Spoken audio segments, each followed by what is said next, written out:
인간의 고민은 방 한 칸짜리에서 하게 두어서는 안 된다라고 하는 것을 최근에 좀 깨달았는데 잠깐만 재채기해가지고 캐릭터가 사랑에 빠지면 행복하기만 한 게 아니잖아요. 사랑에 빠진 캐릭터이지만 당장 월세 낼 돈이 없으면 천진난만하게 비싼 거 먹으러 가자고 하는 연인이 짜증날 겁니다. 혹은 사랑에 빠졌지만 상대의 단점부터 갑자기 보이기 시작할 수도 있죠. 그래서 어제 사귀자고 했는데 당장 헤어지고 싶네 이럴 수도 있겠죠. 우리의 마음이 방 한 칸짜리에 있지 않다는 것입니다. 우동이즘 최근에 있었던 일인데요. 되게 걱정해주고 마음을 다해서 이야기를 들어주고 돌봐주던 사람이 좀 너무 저한테 무례하게 구는 거죠. 예의 없게 구는 거죠. 저는 최선을 다해서 그 사람에게 이렇게 마음을 다해줬는데 그러면은 저의 마음은 보통 어떻게 쪼개지냐면 가장 먼저 놀랍니다. 왜 이러지? 그리고 걱정이 됩니다. 얘가 많이 안 좋나? 그리고 화가 납니다. 얘 미쳤나? 이렇게 지금 대충 이야기했는데도 3개의 단계로 감정이 구분이 되잖아요. 상대의 한 행동에 대한. 근데 이거를 하나의 묶음으로 엮어서 처리해버리면 안 된다는 거죠. 그러면 너무 평면적인 캐릭터가 돼버리겠죠. 혹은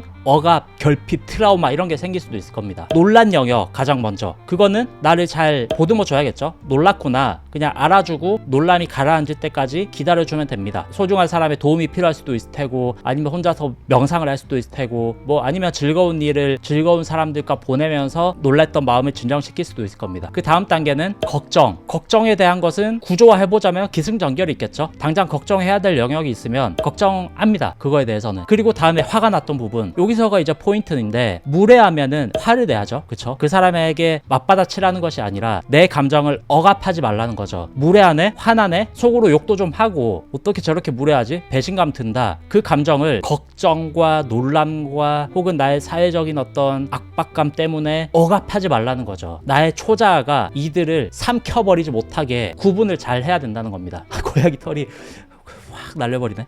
걱정되니까 모래함도 덮어주고 화를 냈던 것도 덮어버리는 순간 그때부터 나의 억압 이게 시작되어서 그게 일종의 번아웃 혹은 공황 이런 것으로 발전될 여지가 있습니다. 발전될. 보통 가스라이팅을 하는 사람들이 이걸 되게 잘 활용을 해요. 자신의 무례함을 미안함이나 상대의 잘못함으로 잘 틀어버리거든요. 왜냐하면 보통의 인간들이 한 방에서 이것들을 처리하려고 하기 때문에. 특히 나르시시스트 같은 사람들이 한 방에 있는 감정을 가지고 요리 빠졌다가 저리 빠졌다가 저리 빠졌다가 막 이런 것들이 되게 잘하죠. 그렇게 정서적 학대를 당하거나 할 수 있는 거죠. 히어로는 악당에게 다가갈 때 두려움 그리고 그걸 극복하는 용기 이런 거밖에 없을까? 아니죠. 귀찮음도 있겠죠. 아, 나 진짜 오늘은 진짜 하기 싫다, 귀찮다 이런 거 분명히 있을 겁니다. 그리고 굳이 나한테 저렇게 무례한 사람들을 내가 구하려고 내가 왜 이 일을 하고 있는 거지? 사실 모른 척도 좀 하고 싶고 회의감도 들고 이 시간에 집에 가서 그냥 밀린 넷플릭스나 보고 싶다 이런 그냥 좀 회피하고 싶은 마음도 있을 테고 혹은 전기세 날아온 거 오늘 생활비 걱정도 될 겁니다. 이 히어로 협회 해봤자 월급 얼마 나오지도 않는데 빨리 새로운 일자리나 알아보는 게 낫지 않나 막 이런 생각도 들 테고 그러니까 이거를 억압시키기 위해서 한 방에 넣어서 주인공을 괴롭힐 수 있겠죠. 그거를 연출할 수는 있을 겁니다. 그 답답함을 연출하고 싶다면. 하지만 그것을 풀어주기 위해서는 묶어서 푸는 것이 아니라 하나씩 분해해서 얘는 풀어줘야겠다. 얘를 꺼내서 얘를 기승전결로 나눠서 독자들에게 떠먹여줘야지 납득이 간다는 거죠. 그 인물의 변화 과정이. 그리고 그 인물의 심리 변화 과정이.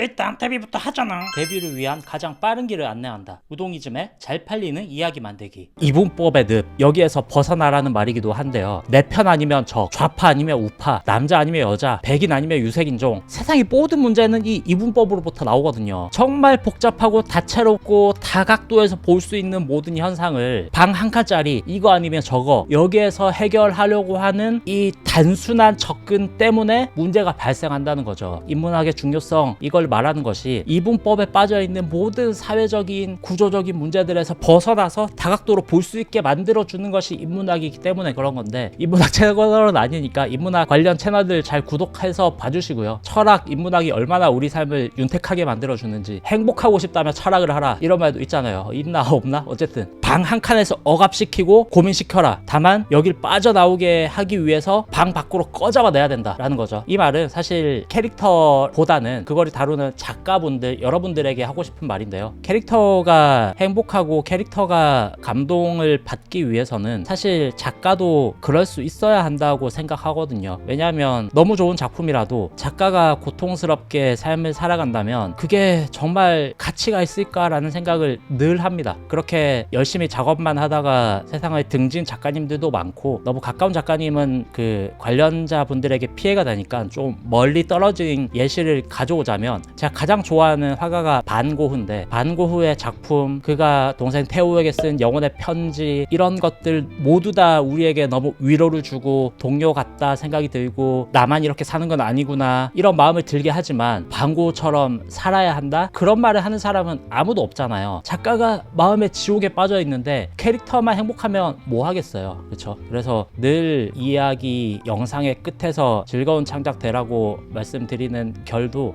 작가가 행복하고 작품도 행복했으면 좋겠다라는 저의 개인적인 좀 바람이거든요. 대학에서 수업을 하다 보니까 힘들어하는 학생들이 너무 많아서 가까이서 그런 걸 더 지켜보다 보니까 더 또 마음이 안 좋았던 경험도 많아서, 어쨌든 무슨 말인지 알겠죠? 네, 결만 잘 잡아주시고요. 늘 즐거운 창작 되시길 바라겠습니다. 감사합니다.